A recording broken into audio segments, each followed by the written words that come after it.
నమస్తే SR7 TV news కి స్వాగతం. గొల్లపల్లి చీర్కపల్లి ప్రాజెక్టుకు వ్యతిరేకంగా 73వ రోజు మోకాళ్లపైన అర్ధనగ్న ప్రదర్శన. వనపర్తి జిల్లా రేవలి మండలంలో గల గొల్లపల్లి చీర్కపల్లి రిజర్వాయర్కు వ్యతిరేకంగా 73వ శాంతియుతంగా నిరసన దీక్ష చేయడంతో పాలకులు స్పందించకపోవడంతో బుధవారం మోకాళ్లపైన కూర్చొని అర్ధనగ్న ప్రదర్శన చేయడం జరిగింది. ఈ సందర్భంగా మాజీ సర్పంచ్లు దొడ్ల రాములు, రమేష్ యాదవ్, బంకల సునీల్ కుమార్, నాయకులు అబ్దుల్ మహమూద్, బంకల జాన్, జెట్టి కృష్ణ, సుబ్బారెడ్డి, బంకల స్వామి, కృష్ణరాజు, వీరప్ప, లక్ష్మణ్, వెంకటయ్య, చెన్నయ్య, దొడ్డం ప్రేమ్ కుమార్, ఎల్లస్వామి, పవన్ మాట్లాడుతూ రైతులకు నష్టం కలిగే ప్రాజెక్టు పైన ఎందుకు పాలకులు చిత్తశుద్ధి చూపిస్తున్నారు? పేద ప్రజలపై ఎందుకు ఇంత కక్షపూరితంగా వ్యవహరిస్తున్నారు? మా 6 గ్రామాల రైతులు 6 గాలం పండించిన పంటను 4 వేళ్లు నోట్లోకి వెళ్లకుండా మా నోట్లో మట్టి కొట్టే ప్రాజెక్టు మాకు వద్దు అని తెలియజేస్తూ ప్రాజెక్టు అని ఎవరు వచ్చినా మా ప్రాణాలు పణంగా పెట్టి పోరాడతామని హెచ్చరించారు. Reporting by Revalli mandal reporter Naresh. Gollapalli Chirkapalli reservoir వ్యతిరేకిద్దాం. పోరాడతాం. గొల్లపల్లి చీర్కపల్లి రిజర్వాయర్ వ్యతిరేకంగా మాకొద్దు. గొల్లపల్లి చీర్కపల్లి రిజర్వాయర్ మాకొద్దు. మాకొద్దు. మా భూములకు నష్టం కలిగించే గొల్లపల్లి చీర్కపల్లి రిజర్వాయర్ మాకొద్దు. వినవించుకోవాలి. మేఘారెడ్డి ఎమ్మెల్యే గారు వినవించుకోవాలి. వినవించుకోవాలి. మా గోడు మేఘారెడ్డి ఎమ్మెల్యే గారు వినవించుకోవాలి. విరమించుకోవాలి. గొల్లపల్లి చీర్కపల్లి రిజర్వాయర్ విరమించుకోవాలి. మాకొద్దు. మా భూములకు నష్టం కలిగించే రిజర్వాయర్ మాకొద్దు. పోరాడతాం. గొల్లపల్లి రిజర్వాయర్ వ్యతిరేకంగా పోరాడతాం. పోరాడతాం. గొల్లపల్లి చీర్కపల్లి రిజర్వాయర్ వ్యతిరేకంగా పోరాడతాం. వద్దు వద్దు. గొల్లపల్లి చీర్కపల్లి రిజర్వాయర్ మాకొద్దు. వద్దు వద్దు. గొల్లపల్లి చీర్కపల్లి రిజర్వాయర్ వద్దు వద్దు. Okay, thank you. మిత్రులారా, అదేవిధంగా ఒక 5 నిమిషాలు ఉండాలి మోకాళ్ళ మీదనే. ఈ సందర్భంగా నిన్న మన వాట్సాప్ గ్రూప్ లో ఒక యువకుడు రాసినాడు. అతని పేరు రాఘవేందర్.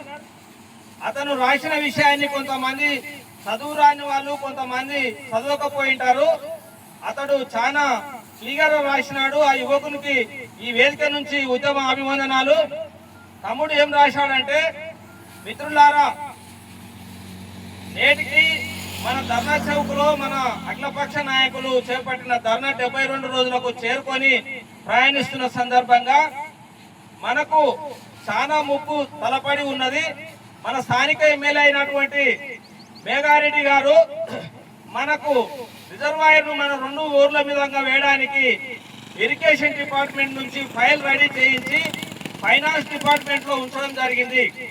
అట్టి ఫైలు ఈ మార్చి ఏప్రిల్లో పెట్టబడే బడ్జెట్ లో అతను ఖచ్చితంగా బడ్జెట్ పెట్టుకుంటాడని నేను అనుమానిస్తా ఉన్నా. ఎందుకనంటే అతను ఎమ్మెల్యేగా నిలబడ్డప్పుడు ఎన్నికల సమయంలో పైనుంచి కింది దాకా కాంగ్రెస్ పార్టీలో ఉన్న పలుకుబడి ఉన్న నాయకులను ఉపయోగించి వనపర్తి టికెట్ తెచ్చుకోవడానికి కాళ్ళు ఏళ్లు పట్టుకొని వనపర్తి టికెట్ బీఫామ్ తెచ్చుకున్న నాయకుడు ఈ బడ్జెట్ పెట్టుకోవడం ఆయనకు పెద్ద సమస్య కాదు. ఇప్పుడు కూడా పట్టుకోవాల్సిన వాళ్ళ కాళ్ళు పట్టుకుంటాడు, పెట్టాల్సిన పెడతాడు. ఖచ్చితంగా ఆయన బడ్జెట్ కేటాయింపులతో వస్తాడు.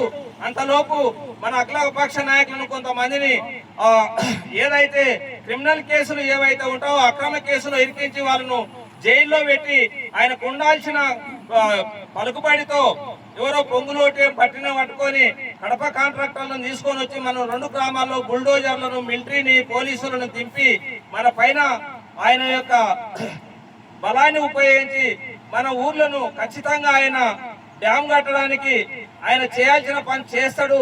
ఖచ్చితంగా మీరు యువకులు దీని విషయంలో ఐక్యం కావాలి, చైతన్యం కావాలి. అఖిలపక్ష నాయకులకు మనం సపోర్ట్ గా ఉండాలి. మన రైతులను, మనము, మహిళలు, యువకులు అందరు కలిసి మన నాయకులను జైలు పోకుండా కాపాడుకోవాలి.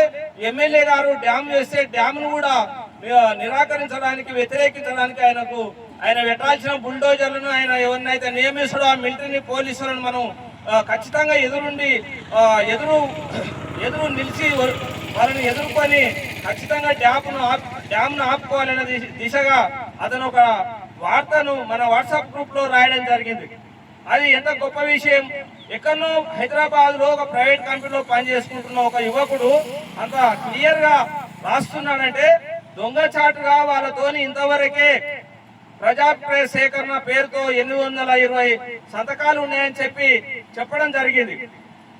దొంగసాటుగా ప్రజాభిప్రాయ సేకరణ చేయడము ఇదంతా కాంగ్రెస్ ప్రభుత్వానికి వెనతో పెట్టిన విద్య అని చెప్పి రాయడం జరిగింది. కాబట్టి ఖచ్చితంగా మనపై జరుగుతున్న కుట్రను ఖచ్చితంగా మనము మేల్కొని దాన్ని తిప్పికొట్టే ప్రయత్నంలో ఉండడానికే ఈ రోజు ఈ ప్రాంతంలో స్థానిక ఎమ్మెల్యే గారు ఈ మండలాల్లో గ్రామాల వారీగా గ్రామ కమిటీలు వేయడానికి తిరుగుతున్న సందర్భంగా మన అఖిలపక్ష నాయకులు మరియు అందరూ రైతులు కలిసి ఈ అర్ధనగ్న ప్రదర్శన మోకాళ్ళపై నిల్చుండి అర్ధనగ్న ప్రదర్శన చేయడానికి పూనుకున్న ప్రతి ఒక్కరికి ఈ సందర్భంగా ధన్యవాదాలు తెలుపుతా ఉన్నాం. ఖచ్చితంగా ఇట్లాంటి కార్యక్రమాలు రోజుకు ఇంకా రకరకాలుగా ఉద్యమ రూపంలో దాల్చాలని నేను అందరినీ కోరుకుంటా ఉన్నాను. అదేవిధంగా కొంత మన తమ్ముడు మహమూద్ గారు కూడా వారి కొన్ని విషయాలను చెప్పవలసిందిగా కోరుతా ఉన్నాను. నాయకులు కానీ రైతులు కానీ అర్ధనగ్న ప్రదర్శనతో నిరసన వ్యక్తం చేస్తున్నందుకు ప్రతి ఒక్కరికి పేరు ధన్యవాదాలు తెలియజేస్తున్నాను. ఇప్పుడున్నటువంటి ప్రభుత్వము ప్రజల పక్షాన ఉంటామని చెప్తున్నారు, కానీ ప్రజలు 73 రోజుల నుంచి ఇక్కడ చేసిన పోరాటం విషయంలో కనీసం నిమ్మకు నీరెట్టినట్టు ఉంటున్నారు. దయచేసి ప్రభుత్వము ఇటువంటి వైఖరిని వీడి ఇక్కడ ఉన్నటువంటి సమస్యను దగ్గరుండి అసలు ఎందుకు వ్యతిరేకిస్తున్నారు, ఇక్కడ రిజర్వాయర్ ఎందుకు వ్యతిరేకిస్తున్నారు అనేది క్షుణ్ణంగా తెలుసుకోవాలి. ఒకవేళ వాళ్ళు రిజర్వాయర్ వేయడానికి ఎవరైతే సంతకాలు చేసిరో వారి విషయంలో కూడా మేము చింతిస్తున్నాము. ఎందుకంటే ఈ ఊర్లలో పుట్టి పెరిగి ఊరికి సంబంధించినటువంటి వ్యక్తుల భూములు కోల్పోయేటందుకు వారు సంతకాలు చేసిరంటే మాకే బాధాకరంగా ఉంది. ఇక్కడ ఉన్నటువంటి రైతులకు అన్నము పెట్టాలన్నా అంటే అన్నం దొరకాలన్నా ఆ భూమి పోయిన తర్వాత బ్రతుకు తెరిపే ఉండదు. ఇంకొక 10-20 సంవత్సరాలు అయితే నాకు తెలిసి ఈ కంప్యూటర్ యుగంలో కంప్యూటర్లు, వస్తువులు, భూములు, బైకులు ఇవన్నీ మిగులుతాయి తప్ప బ్రతకడానికి తిండి దొరకదు. బ్రతకడానికి తిండి దొరకాలంటే భూమి ఉండాలి.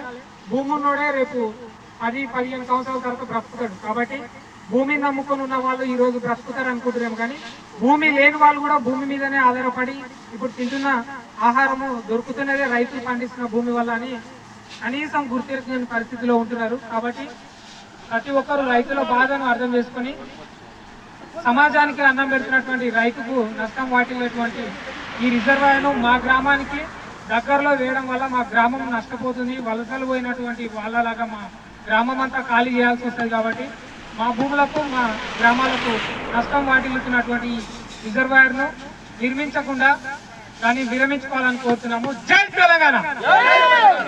వర్ధిల్లాలి గొల్లపల్లి రిజర్వాయర్ పోరాట సమితి, వర్ధిల్లాలి! వర్ధిల్లాలి గొల్లపల్లి వ్యతిరేక రిజర్వాయర్ పోరాట సమితి, వర్ధిల్లాలి! వర్ధిల్లాలి! కాపాడుకుంటాం, మా భూములు కాపాడుకుంటాం. రిజర్వాయర్ మాకు వద్దు, రిజర్వాయర్ మాకు వద్దు. జై తెలంగాణ! నేటికి 73 రోజులకు చేరుకున్న సందర్భంగా నిమ్మకు నీరెత్తనట్టు ఉన్న అధికారులు వనపర్తి శాసనసభ్యులు మేఘారెడ్డి గారు ఇటువంటి తరుణము ఎప్పుడు ఏ రైతులకు ఎదురు కాదని అనుకుంటున్నా. ఎందుకంటే ఇప్పటి వరకు మనం ప్రతి ఆఫీస్కు తిరిగి ప్రతి దగ్గర మనము వినతి పత్రాలు ఇవ్వడం జరిగింది, అన్నీ చేసాం. కానీ వాళ్ళు చేసే ఒకే పని, వాళ్ళ అధికారులను ఉపయోగించుకుంటూ ఈఎన్సీలు అయిపోయింది, ఇప్పుడు ఫైనాన్స్ డిపార్ట్మెంట్ అయిపోయింది, రేపు రాబోయేది పరిపాలనా అనుమతులు మాత్రమే అని చెప్పేసి కొందరు వ్యక్తులు మాకు చెప్పగానే చెప్తున్నారు. ఇంకా గొల్లపల్లి, చిరకపల్లి రైతులు కానీ ప్రజలు కానీ ఇంకా పసిగట్టకుండా రోడ్డుపైకి రాకపోతే రేపు ఉండేది మనకు చిప్పనే చేతికిస్తారు. రేపు బుల్డోజర్లు వచ్చిన తర్వాత నేను లీడర్ అన్నా, నేను ఇంకెవరన్నా కూడా ఎవరు స్పందించారు. ఉన్న ఊరు పోయిన తర్వాత ఏది దిక్కు కాదు.